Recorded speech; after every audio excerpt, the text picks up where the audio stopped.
Isa sa mga solusyon ng Department of Education o DepEd sa problema ng siksikan sa paaralan at kakulangan sa classroom ang home study program. Dito hindi na kailangan pumasok ng mga estudyante sa eskwelahan araw-araw. At live mula sa Quezon City, may report si Marie Dumas. Maris? Jiggy, sa kabila ng mga karagdagang classroom na ipinatayo ng DepEd, problema pa rin sa ilang pampublikong paaralan ang congestion o yung sobra-sobrang estudyante sa iisang klase. Pati na rin yung malaking bilang ng mga nagda-drop out. Kaya patuloy na pinatutupad ng DepEd ang mga tinatawag na flexible learning options gaya ng Open High School program at night class. Mahigit 10 taon na hinto sa pag-aaral si Frank Salvo matapos maghiwalay ang kaniyang mga magulang nung 15 anyos pa lang siya. Ngayon 28 taong gulang na siya, hindi na raw siya komportabling pumasok sa eskwelahan kasama ang karaniwang nasa 14 anyos lang ng mga estudyante sa second year high school. Mas madali rin daw matuto sa hindi siksikang silid-aralan. Bukod pa rito, ayaw na rin daw niyang balikan ang hindi magagandang karanasan nung nasa regular na klase pa lang siya. Kaya ngayong taon, pinili na niyang mag-enroll sa Open High School program o Home Study program ng Ramon Magsaysay High School. Mas maitutuon ko po yung halimbawa, yung pagsagot dun sa mga ibibigay na exam nila, sa pagsagot sa mga aklat. Maipopokus ko po yung sarili ko. Dati nag-aaral ako. Pag nagkayayaan na mag-cutting classes, nagka-cutting ako. Sasama ako ng mga klase ko. Tila na trauma naman si Crystal Jamie Isla nung pumapasok pa siya sa regular na eskwelahan matapos ibuli ng mga kaklase. Kaya ngayon, pinili na lang din niyang mag-home study. Ano po sa tahimik, yung hindi po ako lumalaban kahit sinasaktan po nila. Sinasaktan ka? As in, Yung, anong ginawa sa binubuli? opo, pinagtutulungan po ng mga classmates. Gusto ko pong makatapos ng pag-aaral. Sa Open High po, mas madali po. Kasi meron po siyang promotion ng October this month.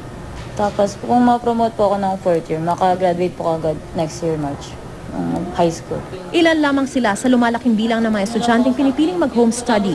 Sa ganitong sistema, hindi kailangan pumasok ng mga estudyante sa klase araw-araw. Maaari na lang nilang pag-aralan ang lesson at sagutan ng mga exam na nasa module sa sariling bahay. Not everybody can be qualified sa Open High School.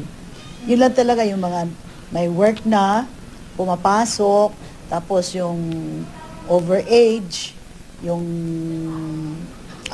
may physical impairment, early marriage or yung buntis, saving sa time, saving sa resources, at saka the learner learns at his own pace. Ang schedule is very flexible, kaya kailangan yung estudyante is really capable of pursuing independent learning. Solusyon din ito ng DepEd sa problema ng congestion at mataas ang dropout rate. Dito sa Ramon Magsaysay High School, umabot na sa 100 ang kanilang bagong enrollees, bukod pa sa dati nilang 87 home study enrollees. Even if we have already made a lot of constructions, more classrooms, we provide facilities and equipment at saka yung guro, meron pa tayong every year we encounter significant increase. Some of them transferees from the private schools, some migration. Isa rin ang night class sa mga paraan para maituloy ng mga estudyante ang kanilang pag-aaral kahit nagtatrabaho na sila. Karaniwang nagsisimula ito ng alas 6 hanggang alas 10 ng gabi. Sige, sa Ramon Magsaysay High School, bukas pa ang kanilang enrollment para sa Open High School program hanggang June 15. Bukas ito sa mga edad 17 hanggang 50 pataas. Tamang-tama rin daw ito para sa mga artista na talagang abala sa kanilang mga trabaho, no? Pati na rin sa ilang mga personalidad na gusto pa rin tapusin yung kanilang high school.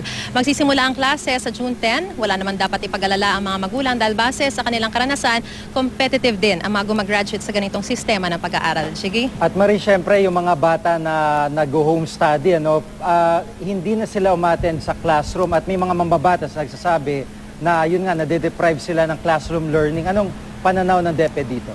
Oo, Jiggy, may basihan talaga itong sinasabi ng ilang mga mambabatas. Pero ang sinasabi naman ng DepEd tungkol dito, meron din silang mga kailangang tugunan na mga sitwasyon. Gaya nga halimbawa, nung sinabi ng DepEd, na ang ilang mga estudyante hindi talaga kakayaning pumasok sa eskwelahan ng araw-araw. Gaya nung may mga trabaho na, yung ilan naman may physical impairment na magiging mahirap sa kanila na pumunta sa classroom o sa eskwelahan araw-araw. Yung iba naman may mga anak na kailangang alagaan. Tapos yung iba masyadong malayo yung kanilang bahay sa eskwelahan na magiging mahal masyado yung pamasahe kung araw-araw pa silang pupunta sa kanilang klase o eskwelahan. Kaya ito naman yung mga tinutugunan daw ng DepEd at kailangan din nilang balansehin ito. Sige. Maraming salamat, Marie Zumali.